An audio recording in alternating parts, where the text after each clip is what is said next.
Hey everyone, Tiger says hi. আজকে I am extra excited. Why? Because আমি আজকে বাংলাদেশের যে একটা চিন্তা ভাবনা চলে যে ইলুমিনাটি নিয়ে আজকে কথা বলবো। আমরা যখন ছোট, আমার বয়স তখন 16 কি 17 এরকম একটা সময়, সালটা হবে 2010-11 মতো। তো ওই টাইমটাতে একটা ডকুমেন্টারি খুব ভয়ঙ্করভাবে ভাইরাল হয়েছিল। ডকুমেন্টারিটার নাম হচ্ছে দি অ্যারাইভালস। এই অ্যারাইভালস সবখানে ডিভিডি আকারে বা পেন ড্রাইভে সবাইকে দিচ্ছে যে দেখ দেখ ভাই ভাই কি কি জিনিস বাইরেছে, কি জিনিস বাইরেছে দেখ। হ্যাঁ, পৃথিবীতে বড় বড় যারা হচ্ছে বড় বড় ব্যবসায়ী, যারা পৃথিবীটার 90% ওয়েলথ তাদের কাছে আছে, তারা হচ্ছে দুনিয়াটাকে কন্ট্রোল করে, তারপরে দুনিয়াটাকে দাজ্জালের অনুসারীরা কন্ট্রোল করে। এই ধরনের লোকজনকে ইলুমিনাটি বলে একটা গুঞ্জন উঠছিল এবং সেটা নিয়ে একটা ডকুমেন্টারি আসছিল, যেটা বললাম আমি, অ্যারাইভালস। তো আমিও অ্যারাইভালস কিন্তু দেখছি। অ্যারাইভালস পার্ট 1 পার্ট 2 দুটাই আমার কাছে ছিল। তো এই ভিডিওগুলো দেখে আমি তখন একেবারে কনভিন্সড হয়ে গেছিলাম যে হায় হায়, আসলেই শয়তানের পূজারি, আসলেই ওরা দুনিয়াতে কনস্পিরেসি করতেছে, আসলেই ওরা এলিয়েন আছে পৃথিবীতে, এলিয়েন পৃথিবীতে আসছে, এগুলা তারা লুকায় রাখছে। আসলেই কি বলে এটাকে, সেই প্রাচীনকালের শয়তানের ধর্ম তারা পালন করতেছে। তারা আসলে এতটা খারাপ? এই বারাক ওবামা, বুশ, ক্লিন্টন, হ্যান ত্যান হাবিজাবি, রকাফেলার, রথচাইল্ড, তারপর আর কি জানি, স্কাল অ্যান্ড বোনস, তারপর আরেকটা আছে কি জানি, ইলুমিনাটি তো একটা সংগঠন আছে, আরেকটা আছে নর্থ স্টার, মর্নিং স্টার, হ্যান ত্যান হাবিজাবি। এগুলো শোনার পরে না, মানে ওই যে পিরামিডের মধ্যে একটা চোখ, তারপরে সাপের সিম্বল, তারপরে আর কি কি যেন ছিল সিম্বলগুলি, এই যে এরকম একটা সিম্বল, এরকম একটা সিম্বল, তারপরে হচ্ছে এরকম একটা সিম্বল, এই হাবিজাবি, এইসব হাবড়া জাবড়া, এগুলা খুব ভাইরাল হয়েছিল। তো এই জিনিসগুলা দেখার পরে আমিও আমার অল্প বয়সে মনে করছিলাম যে না না, আসলেই something is going on which is very fishy. হ্যাঁ, রথচাইল্ড ফাউন্ডেশন, রকাফেলার ফাউন্ডেশন, এরা আসলে মানে দে আর অল বেসিকলি সেটানিস্ট। তো আজকে এত বছর পরে আমি সব কিছু টাইটা দেখা আমি ভিডিওটা বানাচ্ছি। কেন বানাচ্ছি? কারণ বাংলাদেশের মানুষ, ইনক্লুডিং অন্য জায়গার মানুষ যারা ইলুমিনাটি কনস্পিরেসিতে বিশ্বাস করে, তাদের যাতে ভুলটা ভাঙে, এই জন্যই আমার এই ভিডিওটা। আসলে ইলুমিনাটি বইলা যা ছিল ইউরোপে 17th সেঞ্চুরিতে নাকি 18th সেঞ্চুরিতে, 1800 শতকে বাভারিয়ান ইলুমিনাটি নামে একটা দল ছিল, যেটা বর্তমানে আর নাই। এই বাভারিয়ান ইলুমিনাটি থেকে ইলুমিনাটি একটা শব্দ মূলত ছড়াইছে, যে এক চোখ ঢাইকা তারা চিহ্ন দেখায় যে আমরা সবাই শয়তানের পূজারি, নিজেরা কমিউনিকেট করে, নিজেরা ফিসফিস করে, আর এরা হচ্ছে মুসলিমদের নিয়ে কনস্পিরেসি করে। তো শুরুটা হচ্ছে বাভারিয়ান ইলুমিনাটি দিয়ে। তো বাভারিয়ান ইলুমিনাটিটা কি সেটাই বলছি। বাভারিয়ান ইলুমিনাটি হচ্ছে ইউরোপে যখন চার্চের শাসনের অত্যাচারে, যন্ত্রণায়, যখন ইউরোপে রেনেসা মানে এনলাইটেনমেন্টের যে আন্দোলন, সেটা যখন শুরু হইল, তখন এই বাভারিয়ান ইলুমিনাটি, যেই ইলুমিনাটি গ্রুপের ভিতরে ডাক্তার, ইঞ্জিনিয়ার, তারপরে সায়েন্টিস্ট, ব্যবসায়ী, উভয় বিভিন্ন পেশার লোকজন ছিল, তারা একটা গুপ্ত একটা দল তৈরি করছিল যে ধর্মভিত্তিক শাসন তারা চায় না, এবং তারা সেকুলার শাসন চায়। এইটাকে এস্টাবলিশ করার জন্য, এবং ইউরোপের সমাজে যেই কুসংস্কার, যেই মূর্খতা তখন ছিল, যেটা আজকে নাই, তখনের যে মূর্খতা এবং ইউরোপের সমাজের অন্ধকারে ডুবে থাকা যে ডার্ক এজেস, সেখান থেকে বেরিয়ে আসার জন্য যে রেনেসা আন্দোলন, যে এনলাইটেনমেন্ট, ইন্টেলেকচুয়াল এনলাইটেনমেন্ট, সেইটার আন্দোলনের একটা অংশ ছিল এই বাভারিয়ান ইলুমিনাটি দল। এবং এরা গুপ্তভাবে অপারেট করতো। কেন গুপ্তভাবে অপারেট করতো? কারণ হচ্ছে চার্চের লোকজন এদেরকে যদি প্রকাশ্যে দেখে তাহলে ধরে নিয়ে গিয়ে মেরে ফেলবে, এজন্য তারা গুপ্তভাবে অপারেট করতো। মাইন্ড ইউ, তখনকার দিনে ইউরোপে রাজতন্ত্র চলতো, রাজতন্ত্রের সাথে হচ্ছে চার্চ মিক্স ছিল। রাজা পোপের কথা শুনতো, এবং পুরা একটা খ্রিশ্চান সোসাইটি ছিল, সম্পূর্ণ খ্রিস্ট ধর্মভিত্তিক একটা বিশাল একটা সোসাইটি ছিল সমস্ত ইউরোপ জুড়ে। কোনো সায়েন্টিফিক্যালি ইনক্লাইন্ড এবং হিউম্যান রাইটস সেকুলার সমাজ আজকে আমরা যেটা দেখতে পাই ইউরোপে, সেটা ছিল না। তো এই ইলুমিনাটিরা ছিল তখনকার দিনের, মানে বাভারিয়ান ইলুমিনাটিরা ছিল তখনকার দিনের আন্দোলনকারীদের মধ্যে ওয়ান অফ দ্য গ্রুপস। আর এটার ইলুমিনাটি একটা শব্দ, ল্যাটিন একটা শব্দ, যে শব্দের অর্থই হচ্ছে ইংলিশে দ্য এনলাইটেন ওয়ান্স। তো এনলাইটেন ওয়ান্স বলতে এখানে কি বোঝাচ্ছে যে যারা অন্ধবিশ্বাস করে না, যারা ক্রিটিক্যাল থিঙ্কিং ব্যবহার করে, যারা বুদ্ধিদীপ্ত চর্চা করে, এবং যারা কোনো কিছুকে basically they are not indoctrinated by any religion, and they think, they have the thinking philosophy. ঠিক আছে, এটাই তো এনলাইটেন্ড। এই কারণেই, কারণ এরা এই নামটা চুজ করছিল কেন? কারণ আপনি যখন ফ্রি থিঙ্কিং করবেন, আপনি যখন ক্রিটিক্যালি থিঙ্ক করবেন, তখন আপনার অনেক রকমের প্রশ্ন জাগবে। স্বাভাবিকভাবে তখন আপনি অনেক কিছুকে প্রশ্ন করবেন, অনেক কিছুকে ঘাঁটবেন, অনেক কিছুকে দেখবেন, জানবেন, যেটা একজন থিঙ্কার যে না, ক্রিটিক্যাল থিঙ্কার যে না, বা ধর্মান্ধ যে, সে এই কাজটা করতে পারবে না, তার ব্রেইন তাকে এটা করতে দিবে না। তো এই জন্যই নামটা হয়েছে ইলুমিনাটি। এখন আসি, বাভারিয়ান ইলুমিনাটি কি এখনও আছে কি না। অ্যাকচুয়ালি আপনি যদি ইতিহাস ঘাটেন তাহলে আপনি দেখবেন এই বাভারিয়ান ইলুমিনাটি কিন্তু এখন আর এক্সিস্টেন্সে নাই। বোঝা গেল ব্যাপারটা? তাহলে আসেন জেনে নেই বাভারিয়াটা কোথায় এবং বাভারিয়াটা কি। বাভারিয়া হচ্ছে জার্মানির একটা জায়গার নাম, যেখান থেকে এই ইলুমিনাটি সংগঠনটা তৈরি হয়, এবং একজন ল প্রফেসর ইলুমিনাটি সংগঠনটা তৈরি করে। তো সে যেহেতু লয়ার ছিল, এই লোকটা নাম হচ্ছে অ্যাডাম ওয়েইশাফট নাকি জানি, যাই হোক আমি তাকে অ্যাডাম বলছি। এই অ্যাডাম দেখতে পাইলো যে স্টেটের যে ল, যত আইন কানুন আছে, তারপরে পাবলিক লাইফ, এভরিথিং, প্রত্যেকটা অ্যাক্টিভিটির ভিতরে ধর্মের এত কড়াকড়ি, খ্রিস্ট ধর্মর কথা বলতেছি যেহেতু কি ইউরোপের কাহিনী, এত কড়াকড়ি, এত প্রভাব, এত এত মানে হিউম্যান রাইটসের অভাব, এত, যেহেতু ধর্মর ভিতরে, ধর্ম যেহেতু পুরান জিনিস, ধর্মীয় আইন আসলে ঠিক চলে না।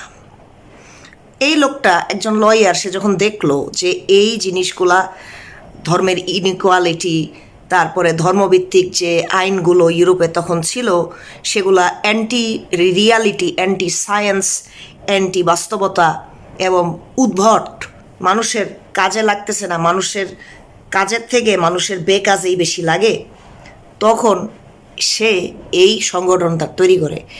এবং তাদের যে সিম্বলটা ছিল একটা পেঁচা। এখন ওই ধর্মীয় মহলের লোকজন বলবে পেঁচা হলো শয়তানের সিম্বল, পেঁচা হলো লক্ষ্মী মানে হিন্দুদের লক্ষ্মী দেবী। ভাই, কোথায় ইউরোপ আর কোথায় ভারতের লক্ষ্মী দেবী? সো যেই জিনিস ইউরোপে অরিজিনেট করছে, ইউরোপের জার্মানিতে অরিজিনেট করছে, সেই জিনিসটা তুই ভারতের সাথে মিলাইস না। ঠিক আছে, সবাই ভারতের দালাল না যে সব কিছুতে ভারত টানে। ঠিক আছে, anyways, back to the owl. Bavarian ইলুমিনাটির সিম্বল কোনো পিরামিডের মধ্যে এক চোখ, এটা ছিল না। আমি আগের ভিডিওতে ক্লিয়ার করছি যে এক চোখালা পিরামিড হচ্ছে প্রাচীন ইজিপ্টের যে ওদের যে প্রাচীন ধর্মটা ছিল, যে সূর্য দেবতা, সূর্য রা, এ রায়ের সিম্বল ছিল, ঠিক আছে? এটা কোনো শয়তানের এক চোখ, দাজ্জালের এক চোখ না। কারণ দজ্জালের কনসেপ্ট, দজ্জালের যে আইডিয়া, এইটা 5,500 বছর আগে ছিলই না, ঠিক আছে, যখন ইজিপ্টের ধর্মটা ছিল। তো যাই হোক, এখন এই যে আউলটা, বাভারিয়ান ইলুমিনাটির যে সিম্বল আউলটা হচ্ছে মূলত, ওরা হচ্ছে প্রাচীন গ্রিসের যে দেবী অ্যাথেনা, প্রাচীন গ্রিসের যে পৌত্তলিক ধর্মটা ছিল, দেবী Athena was the goddess of wisdom. অ্যাথেনাকে প্রাচীন গ্রিসে পূজা করা হয়তো গডেস অফ উইজডম হিসাবে, গডেস অফ এনলাইটেনমেন্ট হিসাবে, goddess of reasoning and strategy, এসব হিসাবে। তো অ্যাথেনার যে আউল পেঁচাটা ছিল, ওই যে অ্যাথেনার ঘাড়ে যে পেঁচা একটা বৈশা থাকতো, ওই পেঁচাটারে তারা তাদের প্রতীক বানাইছিল।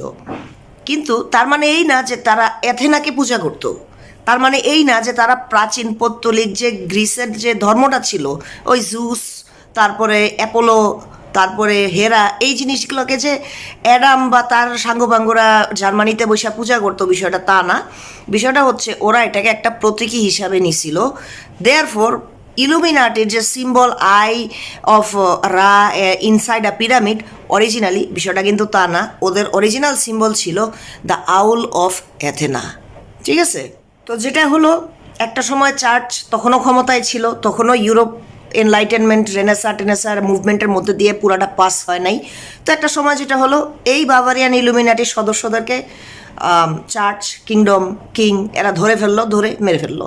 কিন্তু ইভেনচুয়ালি ওদের যে মুভমেন্টটা শুরু হয়েছিল, এনলাইটেনমেন্টের মুভমেন্ট যেটা, এটা কিন্তু ফাইনালি ইউরোপে সাকসেসফুল হয়েছে, এবং চার্চকে সম্পূর্ণ স্টেট থেকে আলাদা করে দিতে এরা কিন্তু এদের মতো লোকেরাই সাকসেসফুল হয়েছে, যার জন্য ইউরোপ আগায় গেছে। মূলত তাহলে আমরা বুঝতে পারলাম যে বাভারিয়ান ইলুমিনাটি, যেটাকে চার্চই হান্ট ডাউন করছে এবং চার্চ বলছে খারাপ শয়তানের পূজারী হিসাবে ট্যাগ দিছে, এগুলা চার্চের কথা। সায়েন্টিফিক রিজনিংকে রিলিজিয়াস বিলিফ কি বলে? শয়তানের আবির্ভাব। যে কোনো সিম্বলকে তারা, যে কোনো সিম্বল, প্রাকৃতিক যে কোনো সিম্বলকে যদি শত্রু মনে করতো চার্চ, সেটাকে শয়তান আখ্যা দিত। তো ওই যে ধারাবাহিকতাটা ধর্মীয় মহলে, এই ধারাবাহিকতাটা রয়ে গেছে এখনো। Anything which defies religion is tagged the enemy, is tagged the devil. আরেকটা যে ট্যাগ দেয় এই ধর্মীয় মহল থেকে, শুধু যে খ্রিস্টানরা ট্যাগ দেয় তা না, আরও একটা ধর্ম আছে যারা ট্যাগ দেয়, আমি ওদেরকে মেনশন করলাম না, কিন্তু ওরা বাংলাদেশেও ওনারা ইলুমিনাটি কনস্পিরেসি ছড়ায়। তো জায়গা, এখন আমরা জানি যে স্নেক, সাপ সারা পৃথিবীতে সব দেশে সব জঙ্গলেই আছে, কিন্তু এই সাপের সাথে শয়তানের একটা কানেকশন তৈরি করার পিছনে চার্চের অনেক বড় ভূমিকা আছে। শয়তানের আকৃতিকে শুধু যে ছাগল মনে করে তা না, শয়তানের আকৃতি নাকি একটা সাপও, অ্যাকর্ডিং টু জুডিও খ্রিস্টান mythology and the other religion, I won't mention the name. তো এই যে অ্যাব্রাহামিক মিথ, যারা শয়তানের সাথে এই সাপ প্রাণীটাকে জুড়ে দিছে, তারা কি শয়তানকে দেখছে? না, দেখে নাই। তারা ডেভিলের সিম্বলকে স্নেক হিসাবে ব্যবহার করছে, এবং যেখানে যেখানে স্নেকের সিম্বল, যেমন এই যে ইবনে সিনার যে দুইটা সাপের symbol, the staff of Hermes, the staff of Avicenna, এইটাকেও এই লোকেরা যারা হচ্ছে এনলাইটেনমেন্ট নিয়ে কাজ করছে, তাদেরকেও শয়তানের পূজারী হিসাবে ট্যাগ দিছে এই সাপের সিম্বল ব্যবহার করার কারণে। তাহলে আমরা একটা জিনিস এখানে একটু বোঝার চেষ্টা করি। বাইবেল, তাওরাত, এই দুটা বইয়ের ভিতরে শয়তান হলো সাপ, দ্য সার্পেন্ট। যার কারণেই স্বাভাবিকভাবেই যখন এই সিক্রেট সোসাইটিগুলা যেমন ইলুমিনাটি, আরও তাদের সাথে তো আরও অনেকেই ছিল, অন্যান্য গ্রুপ ছিল যারা বিভিন্ন পশু পাখির সিম্বল ব্যবহার করত, তাদেরকে বিশেষ করে যারা স্নেক সিম্বল ব্যবহার করছে তাদেরকে ডেভিল ট্যাগ দিল চার্চ প্রথমে। এবং তারপরে যেটা হইল অনেক বছর পরে, যখন এই কনস্পিরেসি থিওরি মনে করেন যে 200-300 বছর পরে এসে 1990s দিকে আমেরিকার এক ভদ্রলোক সে কনস্পিরেসি থিওরি আবার শুরু করে। কনস্পিরেসি থিওরিকে সে আরও মশলাদার যুক্ত করার জন্য সে অনেক বুঝাইছে মানুষকে।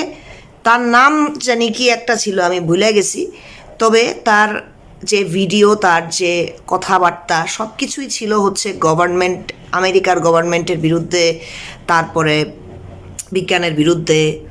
সে বেসিক্যালি একটা ধর্মান্ধ লোক ছিল। আর এই ধর্মান্ধ লোক সে দেখতেছে যে তার আশেপাশে যা ঘটতেছে এগুলো তার ভাল লাগতেছে না, এজন্য এই লোকটা কনস্পিরেসি থিওরি আবার চালু করে এবং সেটাকে পপুলারাইজ করে। তো যাই হোক, আমি একটু দেখে নেই, আপনাদেরকে বলতেছি যে লোকটার নামটা কি। লোকটার নামটা খুবই ফেমাস একটা লোক। ও আচ্ছা, হ্যাঁ, এই লোকটার নাম হচ্ছে ডেভিড আইক। ডেভিড আইক লোকটা, সে একেবারে বুঝায় একেবারে পাওয়ার পয়েন্ট প্রেজেন্টেশন স্লাইড করে সে নিউ ওয়ার্ল্ড অর্ডার নামে কতগুলা বাজুং মানুষের বুঝাইছে।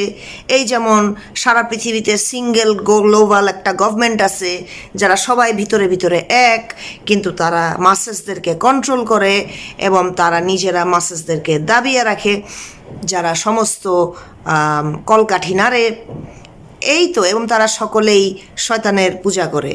ঠিক আছে, they have sold their soul to the devil, এই ধরনের কথাবার্তা এই ডেভিড আইক তার যে কনস্পিরেসি থিওরির প্রোগ্রাম, এই প্রোগ্রামের ভিতরে সে বহুত কিছু রাখছে।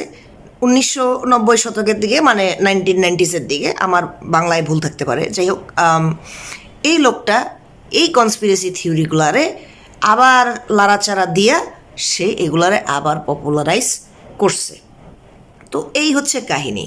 হ্যাঁ, তো যখন সে এই কনস্পিরেসি থিওরিগুলোকে আমেরিকানদের মধ্যে জনপ্রিয় করা শুরু করলো, তখন সে একটা নিজের থেকে একটা জিনিস বাইর করছে যেটা আবার আগে ছিল না।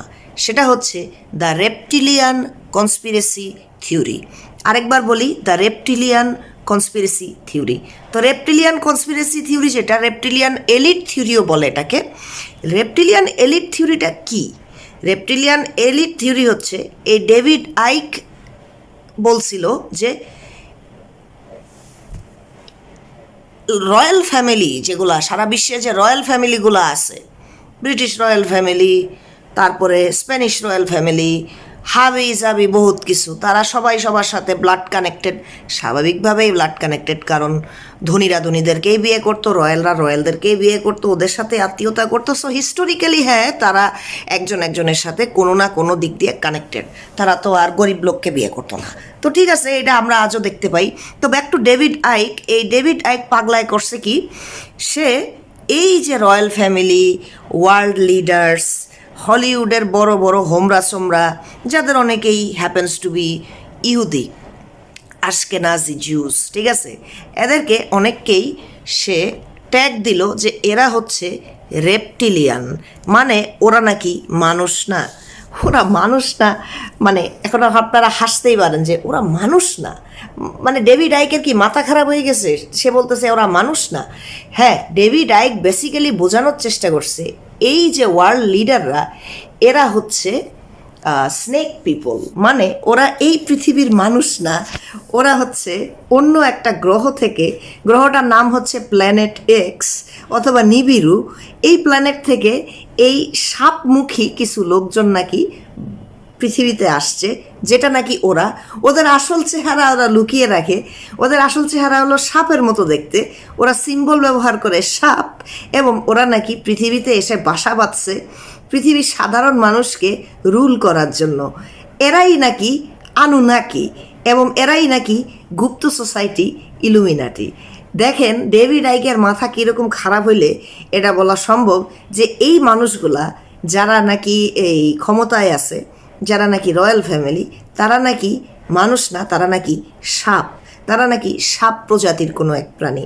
কিন্তু আপনি টেস্ট করে দেখেন, আপনি আশেপাশে এদের খোঁজ নিয়ে দেখেন, এরা কেউই সাপ না, আমার আপনার মতোই তারা মানুষ, এবং তাদের করাপশন থাকতে পারে, কিন্তু তারা কিন্তু সাপ প্রজাতির কোনো প্রাণী না।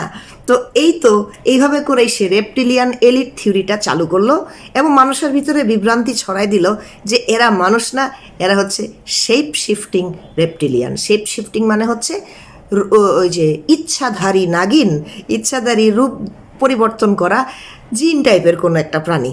তো এখন আমরা জানি যে জিন জাতের কোনো কিছু থাকতেও পারে, কারণ সায়েন্টিস্টরাই বলে যে স্পিসিস যেটা আমরা দেখতে পাই না বা কানে শুনতে পাই না, হঠাৎ করে তারা আমাদের প্লেনে এক্সিস্ট করতে পারে, অস্বাভাবিক কিছু না। কিন্তু এই জিন জাতীয় কোনো কিছু 3D আকার ধারণ করে রক্ত মাংসের মানুষ হয়ে মানুষকে রুল করবে, এটা একটা অ্যাবসার্ড বিষয়, ঠিক আছে? কারণ এটা যদি হইতো তাহলে এত বছরে ধরা খাইতো। হাজার হাজার বছর ধরেই ধনীরা গরিবদেরকে শাসন করে, এইটা হচ্ছে সব কথার শেষ কথা, বাংলা কথা। এই জন্য তাদের রেপটিলিয়ান সরীসৃপ মানুষ হওয়ার কোনো প্রয়োজন নাই, ঠিক আছে? এই ডেভিড আইক পাগলার কারণে আমেরিকাতে কনস্পিরেসি থিওরি অনেকেই বিশ্বাস করে, এবং আমেরিকার থেকে ছড়াই গেছে কনস্পিরেসি থিওরি অন্যান্য বিশ্বের দেশে, যেমন বাংলাদেশেও ছড়াইছে, এবং কিছু ছাগলেও এটা নিয়ে ভিডিও বানায় যে এগুলা সত্য। তাহলে স্টিল এই প্রশ্নটা থেকেই যায়, ডেভিড আইক একটা পাগলা, ডেভিড আইকের কথাবার্তা ভুল, সে সব কিছুরই উল্টা সিধা ব্যাখ্যা করছে। যতগুলা পৌত্তলিক ধর্ম আছে, পৌত্তলিক ধর্মগুলাকে সে সবকটাকেই খ্রিস্টিয়ানিটির চোখ দিয়ে দেখছে। তাহলে আমরা কি বুঝলাম? ডেভিড আইক ওয়াজ এই খ্রিস্টান, সে ধর্মান্ধ খ্রিস্টান ছিল, এবং সে যতগুলা পৃথিবীতে যতগুলা পৌত্তলিক ধর্ম আছে, প্রাচীন ধর্ম আছে, এই স্লাভিক ধর্ম, তারপরে গ্রিক ধর্ম, তারপরে সনাতন ধর্ম, যতগুলা ধর্ম আছে প্রত্যেকটাকেই সে খ্রিস্টিয়ানিটির আলোকে দেখছে। দেখে সে সবকটাকে ডেভিল আখ্যা দিছে, এবং ভুংসুং যা মন চায় তাই ব্যাখ্যা দিছে, যেগুলা অরিজিনাল ব্যাখ্যার সাথে এবং হিস্টোরিক্যাল ব্যাখ্যার সাথে মোটেই যায় না। তারপরও প্রশ্ন থাকে যে আচ্ছা, সিক্রেট সোসাইটি কেন সাপের সিম্বল ব্যবহার করলো? এই ইবনে সিনা কেন সাপের সিম্বল ব্যবহার করলো? তারপরে এই আরও যারা যারা আছে এরা কেন a snake eating itself, the infinity symbol of the snake, the serpent symbol of a circle eating its own tail, এসব কেন ব্যবহার করলো? ওয়েল, আমি বলি কেন ব্যবহার করলো। এইগুলা কোনো স্পেশাল অর্থ বহন করে না। একটা সিক্রেট সোসাইটি ছিল যারা অরোবরস নামে একটা সিম্বল ব্যবহার করছিল। অরোবরস হচ্ছে নর্স মিথের একটা সিম্বল, যে একটা সাপ নিজেকেই নিজে খেয়ে ফেলতেছে। এই সিম্বলটার অর্থ হচ্ছে যে পৃথিবীতে মানুষের জীবন, পশু পাখির জীবন হচ্ছে সাইক্লিক্যাল অর্ডারে ঘোরে, জন্ম, বড় হওয়া এবং আলটিমেটলি মৃত্যু, এইটাকেই বোঝায়। দ্য সাইক্লিক্যাল কোড অফ লাইফকেই ওই অরোবরস দিয়ে প্রাচীন নর্স মিথে নর্স সভ্যতার মানুষজন এই অরোবরস সিম্বলটা ব্যবহার করতো এইটা বোঝানোর জন্য। এবং ওই সমাজের ওই ধর্মটাতে কোনো শয়তানের কোনো অস্তিত্ব ছিল না। আমি বারবার বলতেছি, শয়তান হচ্ছে আব্রাহামিক ধর্মগুলার একটা ক্যারেক্টার, অন্য ধর্মে শয়তানের কোনো আবির্ভাব বা চিহ্ন বা অস্তিত্ব নাই, ঠিক আছে? তো এই হচ্ছে কাহিনী। The ouroboros symbol is not a devil symbol, it's a good symbol and it represents the cycle of life basically. তো সাপের সিম্বল ব্যবহার করছে ইবনে সিনা, কারণ ইবনে সিনা তো মেডিসিন নিয়ে কাজ করছে, সাপের যে বিষ অ্যান্টিভেনম তৈরিতে কাজে লাগছে। তো সাপের কিন্তু অনেক উপকারিতা আছে, যার জন্য এই যারা মনে করেন যে যারা সেকুলার টাইপের লোকজন ছিল আগে, যারা সায়েন্সের বিভিন্ন জিনিস নিয়ে কাজ করছে, তারা সাপের অনেক উপকারিতা, সাপের বিষের অনেক উপকারিতা, ওষুধ বানানোর পিছনে এই জিনিসগুলা তারা দেখছে, তারা এগুলি ডিসকভার করছে, তারা এগুলি নিয়ে হাতে কলমে কাজ করছে, ঠিক আছে। এবং তারা দেখছে যে snake venom is very effective in treating many diseases, যার জন্য স্নেক ভেনম আজকে ওষুধে ব্যবহার করা হয়, ঠিক আছে। তো এই সাপ ছাড়া আসলে অনেক সায়েন্টিফিক ব্রেক থ্রু হইতো না। এটাও একটা কারণ যে ইবনে সিনার যে সাপের সিম্বল, ওইটার পিছনে ও হয়তো এটা ব্যবহার করতে পারে, এটা আমার ধারণা। তো যাই হোক, the snake may be biblically the symbol of a figure call Satan, but the snake in nature, in science, in reality is just an animal that bites in self-defense just like any other animals, and its venom has done world a wonderful big favor. তো এই হচ্ছে কাহিনী। এখন যারা conspiracy theorist, তাদের মধ্যে David আইক অন্যতম, এবং আরও অনেকেই আছে যারা পরবর্তীতে কনস্পিরেসি থিওরি বিভিন্নভাবে বানাইছে এবং বানায়। বেসিক্যালি তারা বিজ্ঞান, রিজনিং, মুক্ত চিন্তা, critical thinking, question of asking, sorry ভুল বললাম, the culture of asking, thinking, এবং বেসিক্যালি লজিক অ্যান্ড রিজনিংকে যারা পছন্দ করে না, যারা বিভিন্ন ধর্মীয় মহল থেকে, particularly Christianity and the other religion, এরাই কনস্পিরেসি থিওরি বানায় এবং বাইর করতে থাকে, এবং তার পিছনে এদের ফায়দা আছে। কেন কনস্পিরেসি থিওরি, যারা কনস্পিরেসি থিওরি ছাড়ে বা বলে বা স্প্রেড করে, তারা কেন কনস্পিরেসি থিওরি স্প্রেড করে? কারণ এতে করে তাদের একটা লাভ আছে। You see, they are believers and they have an emergency goal to protect their vulnerable belief and the business of religion from going extinct. সমাজের মানুষ যদি বুঝে যায় পিছনের ঘটনা কি, তাহলে তারা ধর্ম ব্যবসায় আসবে না, তারা ধর্মগুলোকে টাকা দিবে না, তারা ধর্মগুলোকে বিশ্বাস আর করবে না। তখন এই যারা ধর্মকে পুঁজি করে বেঁচে থাকে এবং ধর্মের গীত গায়, তাদের যে ব্যবসা, এ ব্যবসা বন্ধ হয়ে যাবে। হোক সেটা চার্চ, হোক সেটা সিনাগগ, আর হোক সেটা দি আদার হাউস অফ ওয়ারশিপ, যাই হোক। তো এইটাই মূলত কারণ যে কনস্পিরেসি থিওরিস্টরা তাদের ধর্মকে রক্ষা করার জন্য সমানে কনস্পিরেসি থিওরি ছাড়তে থাকে, বিভিন্ন পশু পাখিকে ট্যাগ দিতে থাকে শয়তানের সিম্বল, পৌত্তলিকতার সিম্বল বলে। আসলে পৌত্তলিক ধর্মগুলোও তো মানুষেরই তৈরি ধর্ম, মানুষের কল্পনা থেকে তৈরি, মানুষের মাইন্ডসেট থেকে অনেক প্রাচীন আমলে তৈরি করা ধর্ম। তো ওইগুলাকে সায়েন্স অফ দ্য ডেভিল বলে বলে আব্রাহামিক রিলিজিয়ানগুলো যেটা করে,